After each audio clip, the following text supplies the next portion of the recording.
The great failed romances of the 20th century. Are they gonna make it? Let's find out. The great failed romances of the 20th century. They say love's forever, but I've got my doubts. Welcome to the Great Failed Romances of the 20th Century. I'm singer, songwriter, and historian Teddy Gray. And I huffed and I puffed and I blew my chance of a career by doing this show, Sam Kaufman. So Teddy, which hopeless horn dogs are we talking about today? Today we'll be taking a page from the literary world as we discuss the relationship between Vita Sackville-West and Virginia Woolf. Oh, Virginia Woolf. I thought you said Big Bad Wolf. Now my opening joke probably makes no sense. Egg on my face, huh?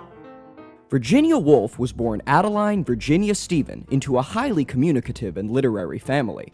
She and her two sisters were part of a radical artist circle known as the Bloomsbury Group, and after receiving a level of education that was uncommon for women at the time, she married Leonard Woolf, a politically active left-wing writer.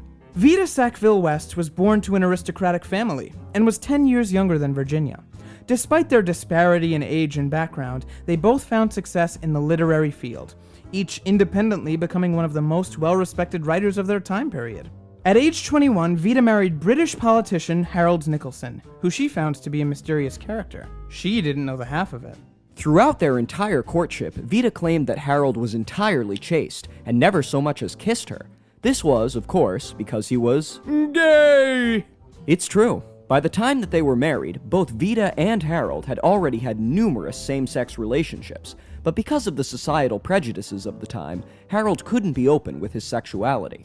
Because of this, the two decided to use the cover of a heterosexual marriage so that they could indulge their affairs, and if anyone asked, they just referred to their marriage as being open. Which means, you guessed it, this is another installment of Unwritten Gay Romantic Histories. See, I told you I'd hit the note. You're a cheater. Just like Virginia Woolf. Whoa, and he scores. Prior to meeting Virginia, Vita Sackville-West had already caused trouble due to her ongoing affair with Violet Trefusis. The two women, despite being married, loved each other very deeply, but due to the resistance of their mothers, who seemed intent on destroying the relationship, their love could never truly be. Still recovering from the heartbreak, Vita first met Virginia Woolf at a costume party in 1922. The party theme was the 90s. The 1890s, of course.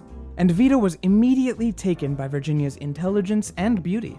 As the two continued to meet and grow friendlier at numerous dinner parties of the upper class, Virginia began to nurse an attraction to Vita as well. However, she was more reluctant to begin an affair than Vita was, as she felt that her husband, Leonard, was a safe and stabilizing force. While their marriage wasn't perfect, he had always been supportive, and because of that, she felt some allegiance to him. Thankfully, he was so supportive that once Virginia and Vita's affair finally did begin in 1925, he was accepting of it. And for Vita, the infidelities were sort of the whole point of her marriage, and because of that, she pursued Virginia aggressively.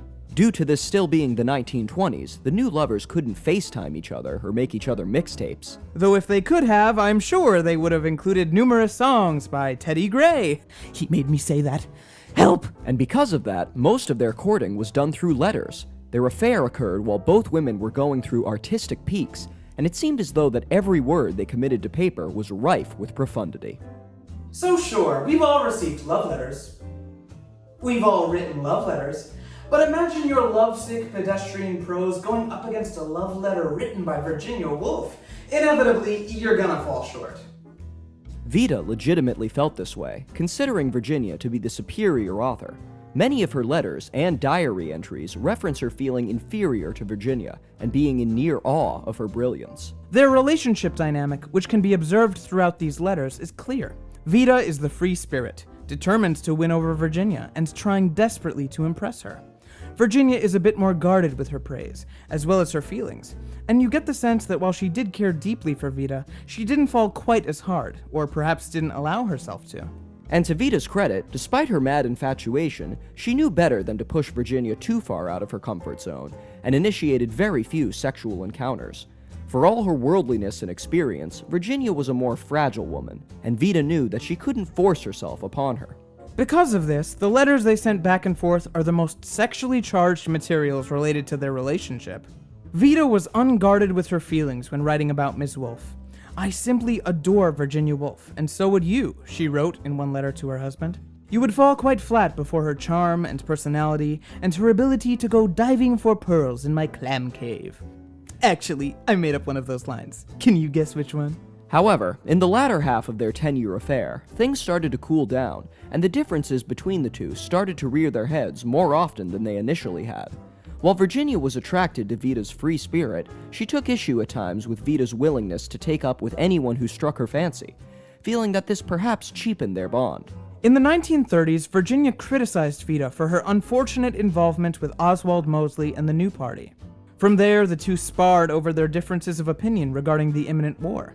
Due to these and a number of other factors, the affair is said to have officially been broken off around 1935. In the years that passed after their relationship, both women would continue to write, even in the face of declining popularity, and in the case of Virginia Woolf, worsening mental health.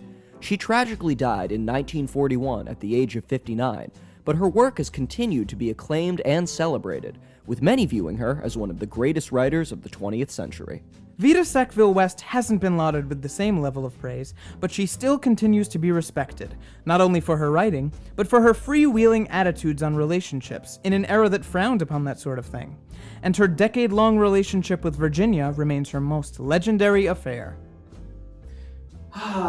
Well, Teddy, let's be on our way to the next segment. It's okay. I can say that. I have gay friends. You don't even have straight friends. Oh, well, if they're straight, they're no friends of mine.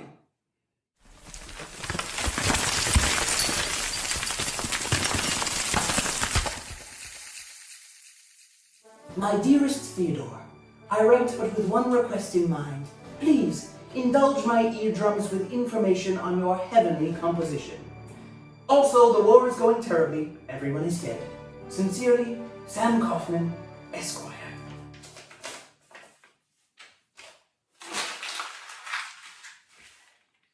P.S. You're a meanie.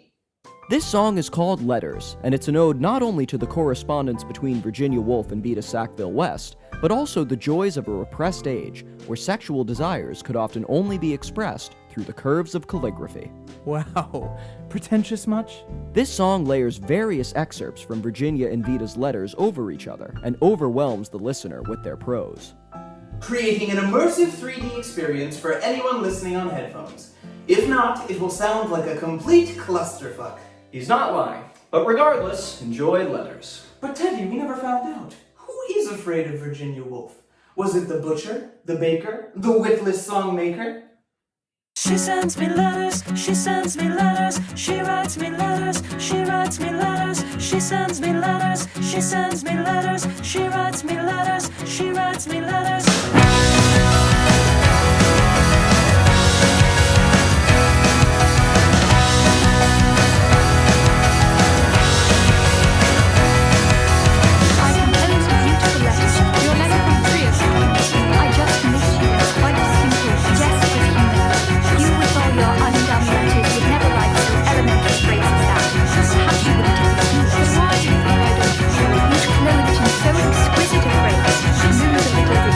Just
your letter. The great failed romances of the 20th century. Are they gonna make it? Let's find out. The great failed romances of the 20th century. They say love's forever, but I've got my doubts.